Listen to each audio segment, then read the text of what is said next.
And one of the great things about the human species is that we have this remarkable organ, the brain. La tête dans le cerveau. Biologie, cervelle, synapses, neurosciences, physique. The human brain really is the most unique gift of our species. Avec Christophe Rodeau.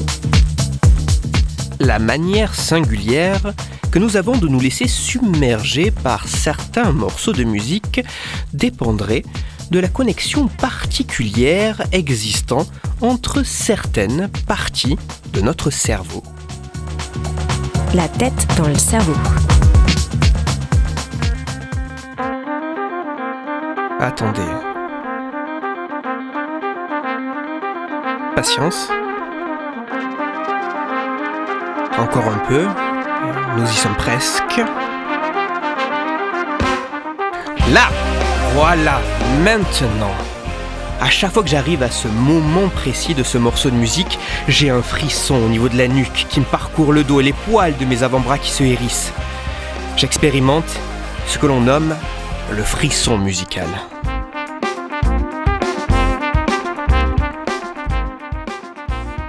Le frisson musical est cette sensation étrange et agréable à la fois, où plaisir, émotion et frisson se mêlent à l'écoute de certains morceaux de musique.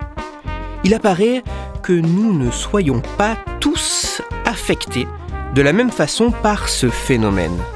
En effet, il semblerait que nous ne frissonnions pas tous sur les mêmes morceaux de musique. Pour moi, le sublime morceau d'Ibrahim Maalouf que vous entendez est un déclencheur assuré de frissons. Mais il est fortement possible que cela ne soit pas votre cas. Et de manière réciproque, si un morceau déclenche chez vous ce frisson musical, il est probable que cela n'engendre pas une telle réaction pour moi. Même si des travaux scientifiques semblent avoir identifié des caractéristiques qui pourraient favoriser la survenue de frissons musicaux, il ne semble pas totalement établi pourquoi un morceau précis provoquera un frisson pour vous, mais pas pour moi. Plus que de ne pas tous être égaux face au morceau qui provoquera un frisson musical, il semblerait que nous ne soyons pas non plus tous égaux face au frisson musical tout court. En effet, il apparaît que certaines personnes sont plus susceptibles d'éprouver ce phénomène singulier, alors que d'autres, au contraire, ne l'expérimenteront que très rarement, voire en seraient totalement privés.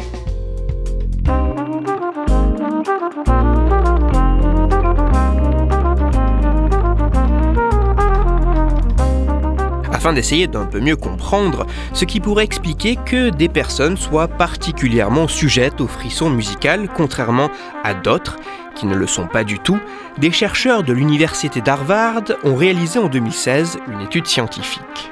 Après avoir fait passer un questionnaire à plus de 200 volontaires, les chercheurs ont retenu 20 participants qu'ils ont divisés en 2 groupes de 10 personnes, dont notamment la composition en genre, âge et entraînement musical étaient similaires. Le seul élément distinguant les participants constituant chacun des 2 groupes était leur rapport au frisson musical. Alors que le premier groupe était composé d'individus rapportant expérimenter le frisson musical de manière régulière, l'autre groupe était constitué de personnes déclarant expérimenter rarement, voire jamais, ce frisson. Une fois leurs 2 groupes composés, les scientifiques ont soumis les volontaires à un grand nombre de tests et de mesures, dont un examen IRM. Mais avec cet examen IRM, les chercheurs ne se sont pas intéressés à l'activité fonctionnelle du cerveau des participants. Non, ils ont utilisé l'IRM pour s'intéresser à l'anatomie des cerveaux et notamment aux connexions existant entre certaines régions cérébrales.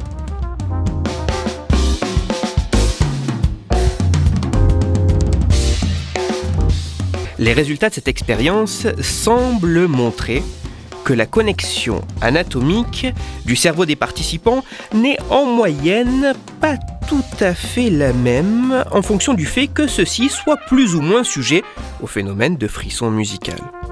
Plus précisément, avec cette étude, les chercheurs mettent en évidence une corrélation entre la survenue de frissons musicaux et la connexion plus importante de certaines régions cérébrales spécifiques, notamment au niveau de l'hémisphère droit. Ces régions sont la partie postérieure du gyrus temporal supérieur, une zone impliquée dans le traitement des informations auditives, le cortex insulaire antérieur et le cortex préfrontal médian, deux régions jouant un rôle dans le traitement des émotions et de la récompense.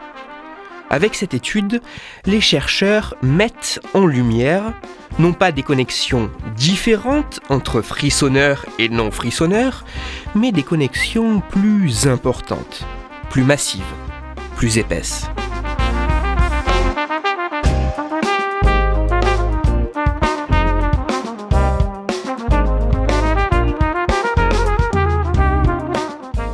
En conclusion, la probabilité de ressentir le frisson musical dépendrait de l'importance de la connexion entre trois régions cérébrales. La partie postérieure du gyrus temporal supérieur, le cortex insulaire antérieur et le cortex préfrontal médian. Plus la connexion anatomique entre ces régions participant au traitement des informations auditives, des émotions et de la récompense serait imposante, et plus le risque, plus la chance d'éprouver le frisson musical serait importante. Bien que ces résultats ne mettent en évidence qu'une corrélation et non un lien de cause-conséquence, et qu'il faudra attendre que certains résultats soient reproduits par d'autres chercheurs dans d'autres laboratoires, il est intéressant de noter qu'il semble exister un lien particulier entre la perception de la musique, les émotions et la sensation de plaisir au travers du phénomène particulier qu'est le frisson musical. De nombreuses interrogations continuent de persister autour de cette étrange expérience au contact de certains morceaux de musique. Mais il semblerait que si nous ne sommes pas tous égaux face à la survenue de ce frisson musical, cela pourrait peut-être en partie s'expliquer par la connexion entre certaines régions de notre cerveau. La prochaine fois que vous éprouverez cette sensation à la fois étrange et agréable, tout en sachant que certains ne l'expérimentent quasiment jamais, profitez-en d'autant plus pleinement. Toutes les références de ma chronique se trouveront sur mon site Cerveau en argot, et avant de passer à un conseil lecture, il me faut revenir sur deux éléments. Tout d'abord, l'étude que j'ai présentée est bien plus complète et complexe que ce que j'ai exposé dans cette chronique. Si vous en avez la possibilité, n'hésitez pas à jeter un œil directement à l'article scientifique, d'autant plus qu'il est disponible gratuitement en ligne.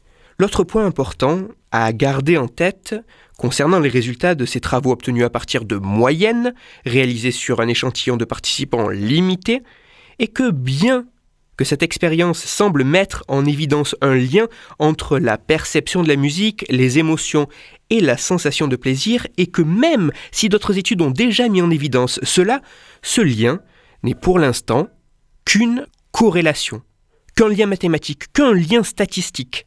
Attention donc à ne pas faire de raccourcis en concluant à l'emporte-pièce que les personnes qui expérimentent souvent le frisson musical sont plus ouverts sur le plan émotionnel, ou que, à l'inverse, les personnes peu sensibles à la musique sont forcément émotionnellement handicapées.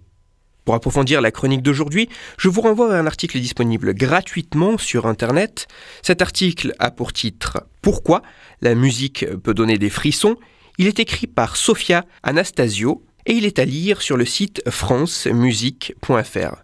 Si j'ai choisi cet article, c'est parce qu'il est synthétique, bien écrit, mais aussi pour vous illustrer que l'on peut être un grand média et s'emmêler entre corrélation et causalité, aboutissant ainsi à des interprétations pour le moins excessives. Si le phénomène de frisson musical vous intéresse, je vous invite également à écouter l'épisode précédent de La tête dans le cerveau, qui était bien plus centré sur les mécanismes de ce phénomène. Il s'agit de l'épisode numéro 115.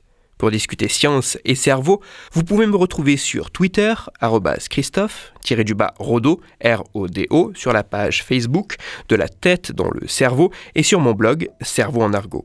Je vous rappelle que si vous, Auditeurs, vous avez des questions ou des sujets dont vous voudriez que je parle, n'hésitez pas à me le faire savoir directement sur mon compte Twitter, sur la page Facebook ou par mail à l'adresse latettedanslecerveau@gmail.com et j'essaierai d'y répondre dans une future chronique.